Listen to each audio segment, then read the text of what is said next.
Selamat malam, salam sejahtera. Ini satu lagi pendedahan daripada Anwar Ibrahim yang memang baru dan tak pernah Anda dengar. Sejak akhir-akhir ini, apabila Dr. Mahathir Mohamad seakan-akan mengisytiharkan beliau memusuhi Anwar Ibrahim dengan membawa saman ke mahkamah, Anwar Ibrahim pula tidak berhenti setakat mendedahkan beberapa hal yang melibatkan uang paling banyak pernah kita tahu. Hari ini Anwar Ibrahim dengan jelas dan lantang mengatakan bahawa Dr. Mahathir batal bantuan ke sekolah agama kerana propas. Itu pendedahan Anwar. Yang pastinya anda wajib share kerana kita tak pernah tahu tentang ini. Sejak Anwar Ibrahim jadi Perdana Menteri, barulah perkara-perkara ini kita ketahui. Dipetik dari Malaysia Gazette. Dr. Mahathir batal bantuan ke sekolah agama kerana propas, kata Anwar. Ini betul-betul sesuatu yang pendedahan yang mengejutkan kita. Tun Dr. Mahathir Mohamad didakwa telah menghentikan peruntukan kepada sekolah agama bantuan di seluruh negara pada tahun 1999 ketika menjawat jawatan Perdana Menteri. Perdana Menteri Datuk Seri Anwar Ibrahim berkata, Mahathir berbuat demikian kerana mendakwa pihak pentadbiran dan kaki tangan sekolah agama menyokong PAS dan bersimpati terhadap tindakan yang dikenakan ke atas beliau. Perdana Menteri mendedahkan perkara tersebut dalam program Temu Anwar di Dewan Tunku Chancellor Universiti Malaysia Kelantan UMK hari ini yang dihadiri mahasiswa dari seluruh negeri itu. Saudara-saudara sekalian, ada kelebihan Anwar Ibrahim menjadi Perdana Menteri dan juga Menteri Keuangan kerana semua fail tentang keuangan Malaysia sedang diteliti oleh Anwar Ibrahim. Kita tahu Anwar Ibrahim adalah orang yang sangat hardworking. Pastinya beliau meneliti setiap halaman muka surat dalam fail-fail tersebut sehingga menjumpai perkara-perkara yang luar biasa seperti ini yang tak pernah dikatakan oleh sesiapa pun. Dan saya yakin Anwar Ibrahim, seperti yang kita tahu, beliau tidak akan bercakap tanpa asas. Beliau mendedahkan perkara ini dengan asas yang luar biasa. Dengan mengatakan, Dr. Mahathir membatalkan bantuan ke sekolah agama kerana propas. Saudara-saudara, apabila Anwar mendedahkan ini, menjadi persoalan baru kepada kita ialah, adakah Mahathir akan menyaman Anwar Ibrahim kali kedua pula? Nah, itu persoalannya. Kata Anwar Ibrahim, saya sebut tadi, umpamanya pada tahun 1999, ketika saya merengkok di penjara Sungai Buloh, Perdana Menteri ketika itu, iaitu Tun Mahathir, membatalkan semua bantuan ke sekolah, semua sekolah bantuan agama rakyat di seluruh negara. Atas alasan, sekolah agama rakyat SAR ini propas dan simpati dengan Anwar. Seluruh sekolah-sekolah agama itu dihentikan bantuan. Tak apalah, sekarang dia berkawan dengan mereka. Saya tak faham macam mana, kata Anwar Ibrahim. Ini semua didedahkan oleh Anwar Ibrahim apabila Tun Mahathir Mohamad tiba-tiba bersahabat dengan seteru utama politik beliau, iaitu PAS. Mahathir dilihat dan kita tahu, tidak boleh dinafikan, Mahathir memang tak pernah sebulu dengan PAS sebelum ini. Tetapi sejak Anwar jadi Perdana Menteri, tiba-tiba pula Mahathir sebulu sekepala dengan PAS. Jadi itu sebab Anwar Ibrahim kata, dia amat tak faham. Saya tak faham macam mana, kata Anwar Ibrahim, apabila Mahathir dan juga PAS berkawan. Sedangkan sebelum ini, menurut Anwar Ibrahim, atas alasan sekolah agama rakyat SAR ini propas dan simpati dengan Anwar, seluruh sekolah-sekolah agama diberhentikan bantuan. Bukankah perkara ini sesuatu yang amat menarik? Tambah Perdana Menteri, sejak mengambil alih pentadbiran, beliau telah memastikan sekolah agama rakyat di Kelantan, Terengganu, Kedah, Perak dan Johor dipulih dan dibantu semula. Jadi, apalagi yang dipersoalkan, apalagi yang mau didebatkan? Kononnya Anwar Ibrahim tidak memperjuangkan bangsa dan juga agama. Itu sebabnya Anwar Ibrahim kata, di mana saya tak memperjuangkan bangsa dan agama? Sila sebutkan, kata Anwar Ibrahim. Saudara, beliau berkata pertimbangan politik kadangkala mengenepikan prinsip tertentu. Sebab itu, anak-anak harus fikir yang kita nak tentukan ini bukan satu calon, bukan satu parti, masa depan negara, kata beliau. Kita hendak negara coraknya, ya masih Melayu. Di Perlis saya diberitahu kalau Anwar jadi Perdana Menteri, pelajar-pelajar akan kembali pakai skirt. Ada yang percaya. Kalau Anwar jadi Perdana Menteri, sistem akan jadi liberal, LGBT dan akan disahkan. Lelaki boleh berkahwin dengan lelaki. Fitnah ini untung apa, kata Anwar Ibrahim. Sekarang ini sudah 7 bulan saya bersama kerajaan, peruntukan bagi Islam bertambah. Saya bantu juga yang miskin. Kalau sekolah daif itu sekolah Melayu, Cina, Tamil, yang banyak susah kita bantu, katanya lagi. Dipetik dari Malaysia GZ. Sekian dulu untuk kali ini. Jangan lupa tinggalkan komen Anda. Malaysia kita punya, kita juga sama-sama cintai Malaysiaku. Bye-bye. Selamat malam, salam sejahtera. Terima kasih kerana bersama dengan saya di Nazilin Unity Channel. Tak pasti sejauh mana Tun Mahathir akan meneruskan saman fitnah RM150 juta terhadap Anwar Ibrahim apabila SPRM dan juga seorang pemimpin daripada UMNO sendiri mendedahkan perkara yang amat mengejutkan. Tak pernah saya tahu dan tak pernah anda tahu. Perkara pertama yang dipertimbangkan saat ini, adakah Tun Mahathir akan meneruskan saman beliau terhadap Anwar Ibrahim ataupun beliau akan menarik balik saman tersebut, ialah apabila seorang pemimpin ahli Majlis Kerja Tertinggi UMNO, iaitu Puad Zarkasi, yang juga merupakan pemimpin yang boleh dianggap veteran UMNO, mengatakan bahawa SPRM perlu segera buka fail lama Tun Mahathir bersama dengan anak-anaknya. Apabila Puad Zarkasi mendedahkan perkara ini, ada netizen dan juga pengkritik serta penganalisis politik, pemerhati politik mengatakan, adakah perkara ini akan membuat Mahathir Mohamad membuka ataupun mengubah pikiran beliau? Adakah ini akan menjadikan Tun Mahathir Mohamad takut dan akan mula memikirkan untuk sama ada meneruskan saman terhadap Anwar Ibrahim sebanyak 150 juta itu ataupun menarik balik? Kerana seperti yang pernah saya kata sebelum ini, juga beberapa orang penganalisis politik dan pemerhati politik mengatakan tindakan Mahathir menyaman Anwar Ibrahim adalah tindakan bunuh diri, tindakan menjerat leher sendiri, kerana sebelum ini belum pernah Mahathir Mohamad dibawa ke mana-mana mahkamah berkaitan dengan kekayaan, dakwaan kekayaan Mahathir juga anak-anak dan kronisme yang didakwa selama ini berpuluh-puluh tahun. Tak pernah didakwa, tak pernah dibawa ke mahkamah. Tetapi oleh kerana Mahathir Mohamad sendiri, tindakan beliau sendiri membawa isu ini ke mahkamah dengan menyaman Anwar Ibrahim, maka otomatik semua kes-kes lama, semua fail-fail lama bakal akan dibuka untuk membolehkan siasatan dijalankan bagi membuktikan sama ada Anwar Ibrahim bersalah dan didapati memfitnah atau sebaliknya.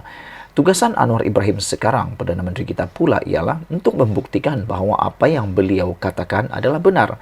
Jadi oleh sebab itu, oleh kerana untuk mau membuktikan apa yang dikatakannya itu benar atau tidak, maka ini masanya Anwar Ibrahim akan mengeluarkan segala-galanya, bukti segala-galanya, kerana nilai saman 150 juta itu terlalu besar untuk dibayar kalau kalah. Siapa yang nak kalah? Pasti Anwar Ibrahim nak menang. Di samping daripada itu, ini juga adalah satu tindakan yang mana secara tidak langsungnya Mahathir membawa kes itu di mahkamah tanpa didakwa, tapi dia pula yang membawa ke mahkamah. Selain daripada itu, seruan daripada Puad Zarkasi berkaitan dengan membuka fail lama Tun M ini membuatkan netizen mula bertanya dalam media sosial, apa fail yang dimaksudkan oleh Puad Zarkasi ini? Yang menjadi persoalan besar lagi ialah apa isi fail tersebut, dan adakah fail itu benar-benar wujud, dan adakah fail itu benar-benar sensitif? Sehingga Puad Zarkasi di dalam seruan ini mengatakan bahawa beliau mahu supaya semua fail lama dibongkar dan didedahkan. Beliau berkata, Dr. Mahathir sering mendakwa dirinya bersih, sedangkan amalan kronisme dan nepotisme berlaku sewaktu beliau bergelar Perdana Menteri, kata Puan Zarkasi. Beliau memberikan contoh yang banyak di dalam sinar harian ini, iaitu, kata Puan Zarkasi, Petronas melalui MISC bailout konsortium perkapalan milik Mirzan. Mahathir adalah Perdana Menteri masa itu, bukankah itu kronisme, kata Puan Zarkasi lagi. Jadi saudara-saudara sekalian, apabila Puan Zarkasi memberikan contoh-contoh yang detail ini dengan seruan selain daripada fail lama perlu dibuka, adakah ini akan menyebabkan Tun Mahathir berfikir 5, 6, 7, 8, 9 kali semula untuk meneruskan saman terhadap Anwar Ibrahim? Karena saya percaya, bersama dengan penganalisis politik dan pemerhati politik yang lain, saya percaya Anwar Ibrahim tidak akan berhenti sampai di sana saja. Beliau akan terus-menerus mendedahkan perkara-perkara yang lebih menarik yang mungkin kita tak pernah tahu. Karena pertama, Anwar Ibrahim mau membersihkan nama beliau. Yang kedua, Anwar Ibrahim pun tak nak kalah juga. Takkanlah dia nak kalah tentang saman 150 juta kan? Dia mau menang juga. Jadi saudara, itu persoalan kita malam ini. Sila tinggalkan komen Anda, apa pendapat Anda. Adakah Tun Mahathir sepatutnya jangan membawa kes ini ke mahkamah? Kedua, adakah Tun Mahathir akan menarik saman itu? Itu persoalan dia. Tinggalkan komen Anda, tekan butang subscribe, ikuti terus ulasan selepas ini. Selamat petang, salam sejahtera. Terima kasih karena bersama dengan saya di Nazlin Unity Channel. Apa kabar semua? Terima kasih karena menonton channel ini. Saudara-saudara, gempar dalam media sosial ada yang mengatakan bahwa Rafizi Ramli dipecat oleh Anwar Ibrahim. Itu persoalan timbul daripada netizen. Gara-gara satu insiden yang berlaku antara KJ dengan Anwar Ibrahim. Namun demikian, saya tak setuju dengan pertanyaan itu dan saya juga tak percaya dengan pertanyaan itu. Yaitu pertanyaannya, adakah Rafizi Ramli telah dipecat ataupun adakah Rafizi Ramli telah digantikan oleh Khairi Jamaluddin?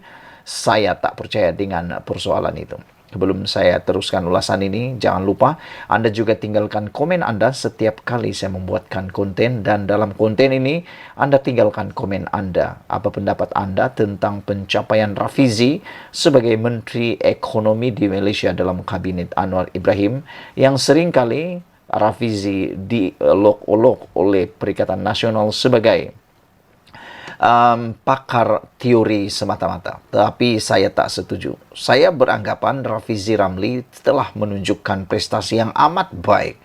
Hanya tunggu masa untuk beliau menghasilkan sesuatu. Ialah, mahu menilai seseorang itu hanya dalam 7 bulan, itu adalah tidak adil sama sekali.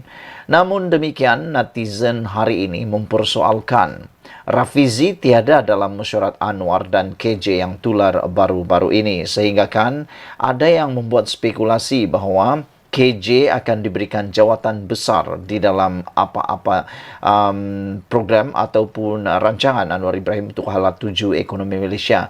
Selain itu, ada juga netizen yang cuba membuat spekulasi adakah KJ telah membuat pilihan untuk menyertai parti PKR dan adakah Rafizi akan membuat parti baru untuk menyertai kerajaan perpaduan. Tapi untuk malam ini, satu isu yang mengejutkan kita, yang menarik perhatian kita ialah apabila pengguna media sosial menimbulkan tanda tanya berhubung ketidakhadiran Menteri Ekonomi iaitu Rafizi Ramli dalam satu perjumpaan yang diadakan oleh Perdana Menteri Anwar Ibrahim bersama ahli ekonomi dan pakar industri bagi membincangkan hala tuju ekonomi negara. Saudara-saudara sekalian, pertama sekali, saya ingin mengingatkan kita semua bahawa Khairi Jamaluddin dan juga Rafizi Ramli adalah sahabat rapat. Mereka adalah kawan baik. Jadi adalah mustahil Rafizi tak hadir di dalam mesyuarat itu kerana tak suka dengan KJ. Ada netizen menulis mungkin sebab KJ tak suka dengan Rafizi atau Rafizi tak suka dengan KJ. Itu adalah dakwaan yang tidak benar kerana Rafizi dan juga KJ adalah sahabat baik. Selain itu, saya rasa Rafizi tidak hadir dalam mesyuarat itu bukan kerana tidak dijemput atau bukan juga kerana beliau tidak mau hadir, tetapi mungkin ada program lain yang berlanggar dengan mesyuarat tersebut. Jadi mungkin mesyuarat ataupun program yang dihadiri oleh KJ itu terdahulu dijadwalkan. Saudara-saudara sekalian, sebaliknya bekas ahli Parlimen Rembau menurut laporan Sinar Harian ini, Khairi Jamaluddin Abu Bakar pula dijemput Anwar untuk menghadiri perjumpaan tersebut sedangkan beliau bukannya dikenali sebagai pakar ekonomi. Bagaimanapun tidak dapat dipastikan peranan yang dimainkan Khairi Jamaluddin atau KJ dalam pertemuan itu. Seorang pengguna Facebook, Ahmad Muhammad berkata, bincang hal ekonomi tanpa Menteri Ekonomi, tetapi kenapa, kata beliau, kami masih memerlukan formula beliau, guraunya.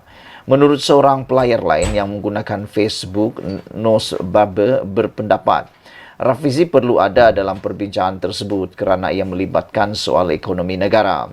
Tidak kisah ia pandangan atau apa, dia Menteri Ekonomi sepatutnya ada, ujar mereka lagi. Selain itu, ada juga netizen mengaitkan penglibatan KJ dalam perbincangan tersebut. Kerana terdapat ura-ura, beliau akan menyertai parti pembangkang menjelang pilihan raya negeri tidak lama lagi. Salah seorang pengguna Facebook juga iaitu Adnan Jafar mempersoalkan sama ada kerajaan kepimpinan Anwar Ibrahim risau sekiranya KJ menyertai Perikatan Nasional PN. Bimbang KJ join PN ke soalnya.